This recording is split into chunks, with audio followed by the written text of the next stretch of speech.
বিএটির একজন নির্যাতিত শ্রমিক। আমরা এই জায়গায় নির্যাতিত হয়ে আসছি। আমাদের যে সকল দাবি দাওয়াগুলো আছে সেজন্য আমরা এই জায়গায় আসছি। আমাদের ন্যায্য দাবি এইগুলো। আমাদের আন্দোলনটা মূলত আমাদের শ্রমিকের ন্যায্য দাবি আদায়ের লক্ষ্যে।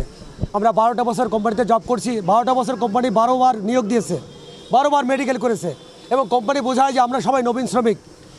আমরা এ যাবৎকালে তাদের যত প্রকার আপনার দিছে, মানে যত প্রকার অভিযোগ ছিল, এই প্রকার কোনো কিছুতে আমরা যে কোনো কিছু সম্পর্কে যে আপনার কোনো ইনিশিয়েটিভ নিই নাই, এটা কি আপনারা বলতে পারেন? British American tobacco Kushtia leaf ফ্যাক্টরির সামনে 22 দফা দাবি আদায়ের অবস্থান কর্মসূচি পালন করেছে মৌসুমি শ্রমিক ও 11 জন বাইরে থাকা শ্রমিকরা। আসসালামু আলাইকুম, আমি মেজবাহুর রহমান, বিএটির একজন নির্যাতিত শ্রমিক। আমরা এই জায়গায় নির্যাতিত হয়ে আসছি। আমাদের যে সকল দাবি দাওয়াগুলো আছে সেজন্য আমরা এই জায়গায় আসছি। আমাদের ন্যায্য দাবি এইগুলো শ্রম আইনে আছে, সেজন্য আমরা বিএটির কাছে চাই। যেমন আমাদের হলো এক নিয়োগপত্র আছে, কোম্পানি আমাদেরকে প্রত্যেক বছর নিয়োগপত্র দেয়, আইনের কোনো জায়গায় নাই আমাদের এক নিয়োগপত্র দেওয়া হয় না। এবং নিয়োগপত্র অনুযায়ী আমাদের যে প্রভিডেন্ট ফান্ড, গ্র্যাচুইটি, লভ্যাংশ কোনো কিছুই দেওয়া হয় না। আমাদের যে লভ্যাংশ আছে সেই লভ্যাংশটা আমাদেরকে দেয় না, অথচ সে আমাদের শ্রমিকের লভ্যাংশ সেটা কোম্পানি ম্যানেজমেন্ট নেয় কিন্তু আমাদেরকে দেয় না।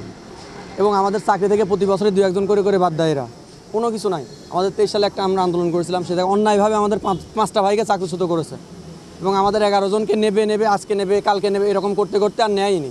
পুরো সিজন চলে গেল, তারপরে নেয়নি। এখন আবার আমাদের সাথে নাটক শুরু করেছে। তারপর আমরা সরকারের দ্বারস্থ হয়েছি, আরও বিভিন্ন জায়গায় আমরা চিঠি দিছি আমাদের যেগুলো দাবি দাবা আছে সেগুলোর জন্য। সেই অনুযায়ী আমাদের কয়েকবার কোম্পানিকে চিঠি দিয়েছে কিন্তু কোম্পানি তারপর অবশেষে গত 4 দিন আগে আমাদের হলো সচিবালয় থেকে একটা চিঠি দিয়েছে কোম্পানিকে যে আমাদের যে দাবি দাবাগুলো আছে সবগুলা মেনে, মানে শ্রম আইন অনুযায়ী 2006 সালের শ্রম আইন অনুযায়ী সবগুলা মেনে নিয়ে তারপরে সচিবালয়ে জানাইতে বলেছে কোম্পানিকে। কিন্তু সেই 3 কর্মদিবসের ভিতর বলেছে, কিন্তু 3 কর্মদিবস শেষ হয়ে গেছে, গতকাল শেষ হয়ে গেছে। যার কারণে আমরা আজকে এই জায়গাতে। আপনারা যে গেটে আন্দোলন করছেন, গেট বন্ধ করে, আসলে কর্তৃপক্ষ কি আপনাদের সাথে দেখা করেছে? না, কোনো দেখা না করে সেই ক্ষেত্রে আপনারা কি করবেন? কর্তৃপক্ষ কোনো কিছু দেখা করেনি। এমনকি কর্তৃপক্ষ আমাদেরকে বিভিন্ন তাদের কন্ট্রাক্টরকে দিয়ে আমাদেরকে হুমকি দিচ্ছে। গতকালও আমাদেরকে হুমকি দিয়েছে, আজকেও দিচ্ছে। আমরা এসব হুমকি কোনো কিছু মনে করি না, পরোয়া করি না। কারণ সেসব কন্ট্রাক্টরকে আমরা বলতে চাই আমরা তোমাদের লোক না, আপনারা মুরব্বী চাচা, আমাদের অনেক সম্মানের ব্যক্তি, আপনাদেরকে সম্মান করি। আপনারা আমাদের কাছে এই দালালিগিরি করতে আসেন না। আপনারা যে জায়গায় আছেন সেই জায়গায় থাকেন, আপনাদের সম্মানের পাত্র হয়ে থাকেন। আমাদেরকে দালালি করতে আসেন না আমাদেরকে নিয়ে। আমরা এই জায়গায় পেটের জন্য আসছি। এই 12 বছর ধরে আমরা ভুগছি, 12 সাল থেকে 2012 সাল থেকে আমরা এই জায়গায় চাকরি করি। অতএব দালালি করলে পরে সেটা ভালো হবে না আপনাদের জন্য। আচ্ছা, কোন কর্তৃপক্ষ এবং কোন ঠিকাদার এটা করছে যদি একটু বলতেন?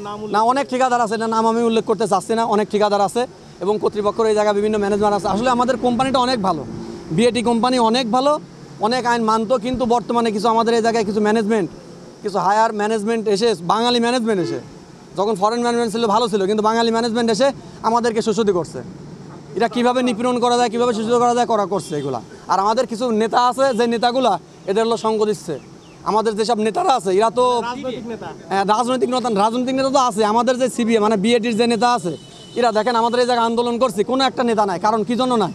ওদের তো মুখে কোনো কথা নেই। ওরা আমাদের এতদিন বলে আসছে যে আইনে নাই। যখন আমরা আইনে আছে যখন দিচ্ছে তারপরে বলছে আমরা কোম্পানি মানবে না, এটা করবে না, অথচ আমাদের পাশে নাই। ওদের এত বল, তারপর আমাদের পাশে নাই, ঘরে বসে আছে।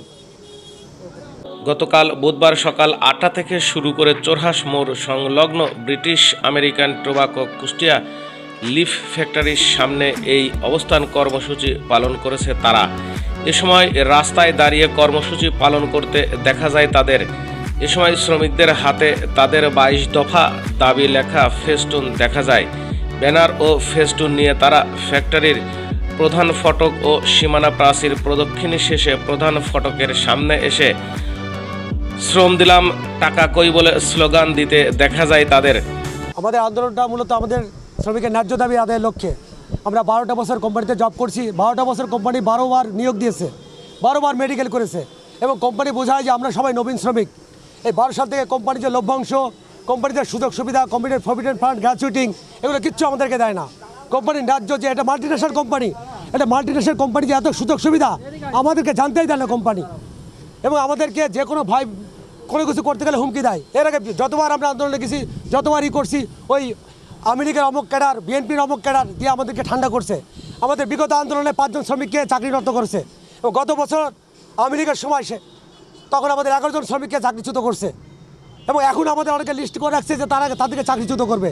আমাদের ন্যায্য দাবির ক্ষেত্রে আমরা সচিবালয়ে গেছি, সচিবালয় সর্বোচ্চ পর্যায় থেকে আমাদের 22টা দফা যে ন্যায্য দাবি শ্রমিকের এক নিয়োগপত্র, প্রভিডেন্ট ফান্ড, গ্র্যাচুইটি, কোম্পানির লভ্যাংশ থেকে শুরু করে যাবতীয় 22টা সুযোগ সুবিধা সরকার থেকে আমাদের ন্যস্ত করছে। কোম্পানিকে বলছে এটা মানতে, কোম্পানি এখন পর্যন্ত মানিনি, যেটা মেয়াদ গত 3 দিনে শেষ হয়ে গেছে। এই জন্য আজকে আমরা এই 4র্থ দিনে অবস্থান কর্মসূচি পালন করছি। এবং যদি আপনাদের এই দাবি দেওয়া মেনে না নেয় সেক্ষেত্রে আপনারা কি করবেন? আমরা এখন অবস্থান কর্মসূচি করছি। কর্তৃপক্ষ যদি আর দাবি দাবা না মানে তাহলে এর থেকে কঠোরতর আন্দোলন করব। বাংলাদেশ শ্রম আইন 2006 অনুযায়ী 2012 সাল থেকে কোম্পানির পাওনা মুনাফা, প্রভিডেন্ট ফান্ড, গ্র্যাচুইটি, নিয়োগপত্র সহ আইন বহির্ভূত বাইরে রাখা শ্রমিকদের চাকরিতে পুনর্বহাল সহ 22 দফা দাবি জানান শ্রমিকরা। আমরা এ যাবৎকালে তাদের যত প্রকার আপনার দিছে, মানে যত প্রকার অভিযোগ ছিল, এই প্রকার কোনো কিছুতে আমরা যে কোনো কিছু সম্পর্কে যে আপনার কোনো ইনিশিয়েটিভ নিই নাই, এটা কি আপনারা বলতে পারবেন?